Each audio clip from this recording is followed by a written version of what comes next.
Hello, আমার প্রিয় ছাত্রছাত্রীরা, আজকে তোমাদের মধ্যক সমানুপাতি নির্ণয়েরই আরেকটা টাইপ করে দেখাচ্ছি। সেটা হলো 8 সেমি ও 6 সেমি বাহু বিশিষ্ট আয়তক্ষেত্রের সমান ক্ষেত্রফল বিশিষ্ট বর্গক্ষেত্র অঙ্কন। তা একদম প্রথমে যেটা আমাদের করতে হবে প্রথম ধাপে, সেটা হলো এই 8 সেমি আর 6 সেমি বাহু বিশিষ্ট আয়তক্ষেত্র অঙ্কন করতে হবে। যেটা তাহলে কি করব, প্রথমে 8 সেমি আর 6 সেমি রেখাংশের দুটি রেখাংশ আমরা অঙ্কন করব।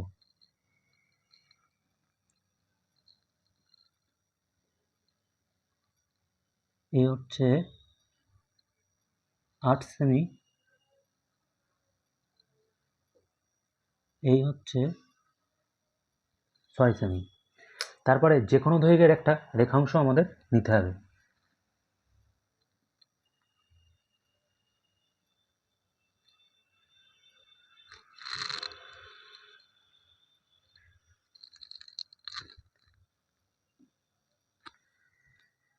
নেয়ার পর এই বিন্দুতে পেন্সিল কম্পাসের সাহায্যে আমরা একটা সমকোণ অঙ্কন করব।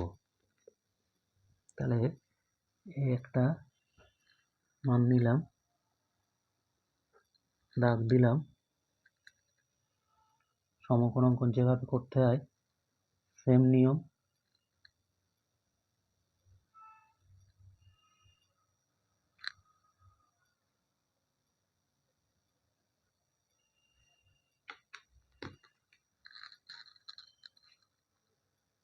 সমকোণ অঙ্কন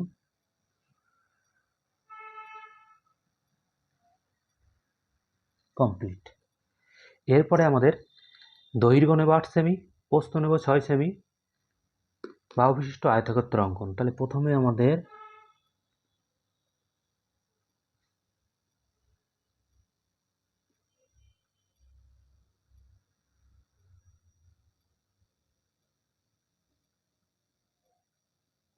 আট সেমি, এই হচ্ছে 8 সেমি,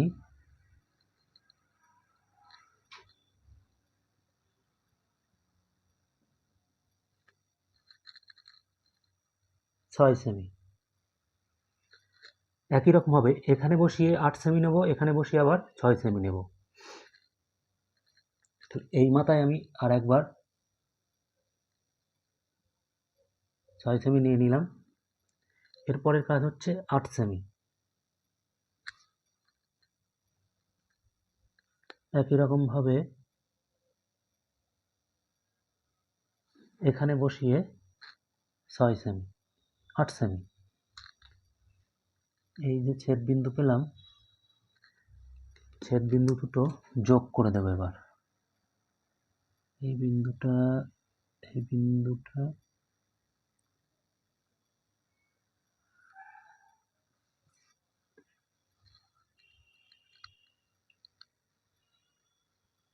এই বিন্দুটা,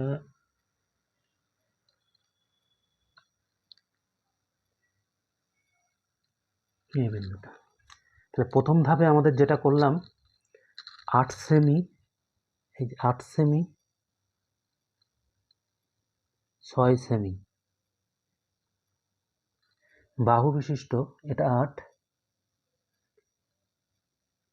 এটা 6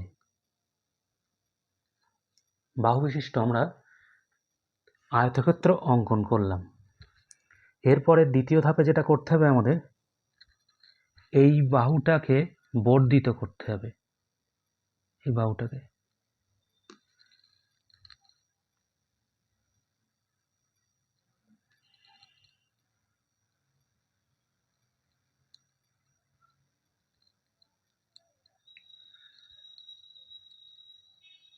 বর্ধিত করলাম। এটা 8 সেমি ছিল, এই প্রান্তে বসিয়ে এইটুকু 6 সেমি আমরা এখান থেকে আবার কেটে নেব। সেই পেন্সিল কম্পাসের সাহায্যে একই রকমভাবে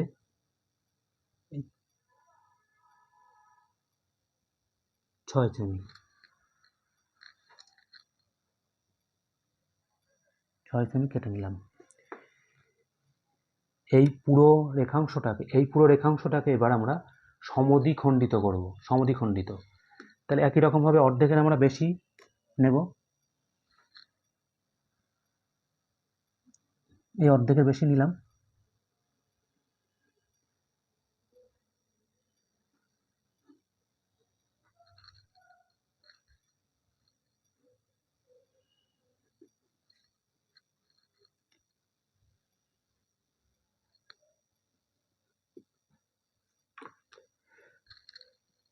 এই বিন্দু আর এই বিন্দু যোগ করে দেব।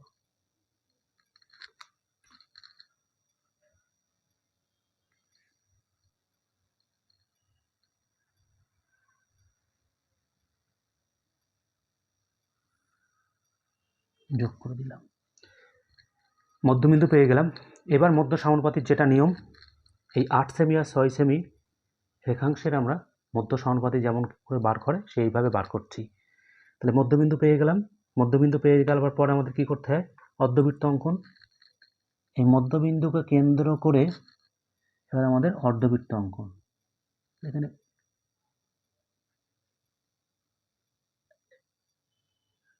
এটা নিলাম, আর একবার এখানে একটু দেখে নিলাম, ঠিক আছে মোটামুটি।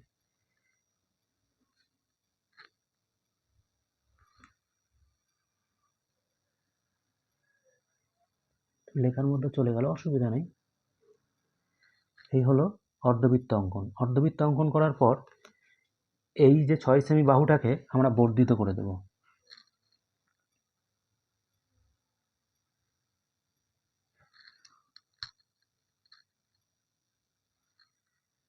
ছয় সেমি বাহুটাকে অর্ধবৃত্তর পরিধি পর্যন্ত বর্ধিত করে দিলাম। যে রেখাংশটা পেলাম এই রেখাংশের সমান করে নিয়ে আমাদের এবার বর্গক্ষেত্র অঙ্কন করতে হবে। এই রেখাংশটুকু সমান করে নিয়ে এই যে রেখাংশটা পেলাম আমরা, এই যে রেখাংশটা পেলাম, এই রেখাংশটা সমান করে নিয়ে এবার আমাদের বর্গক্ষেত্র অঙ্কন।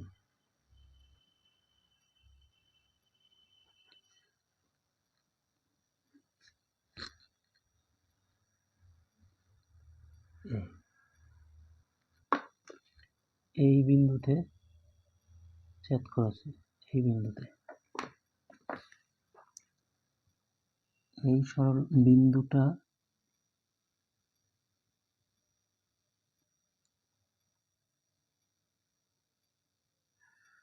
যোগ করে দেব।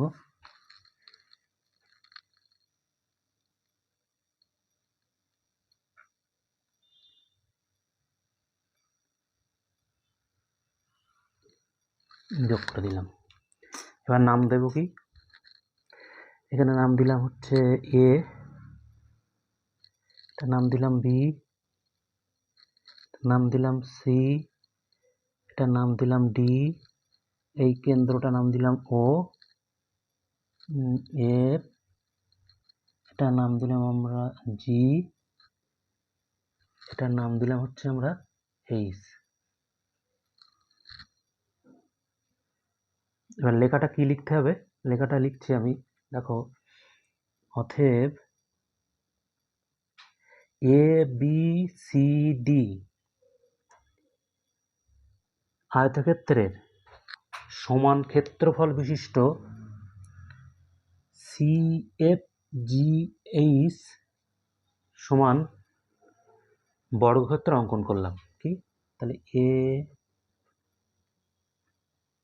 বি সি ডি আয়ত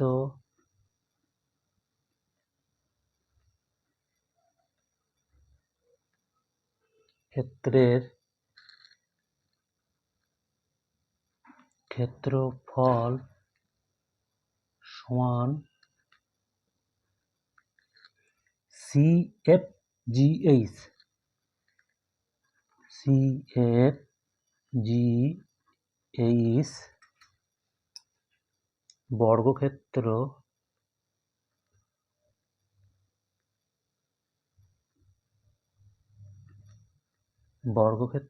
অঙ্কন করলাম।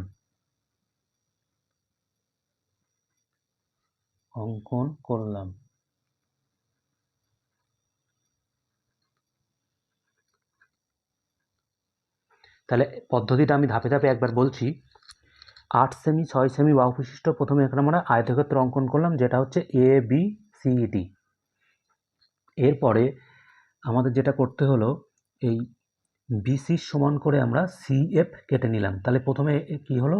তাহলে এই ডিএফ যে রেখাংশটা পেলাম, এই রেখাংশের এবার আমরা মধ্যবিন্দু বার করলাম। মধ্যবিন্দু এই যে, মধ্যবিন্দু ও, এই ও বিন্দুকে কেন্দ্র করে আমরা এবার একটা অর্ধবৃত্ত অঙ্কন করলাম এবং এই বিসি বাহুকে বর্ধিত করে দিলাম, দিয়ে পরিধির সঙ্গে যে বিন্দুতে মিলিত হয়েছে এই সিএইচ হলো এই 8 সেমি আর 6 সেমির মধ্য সমানুপাতি।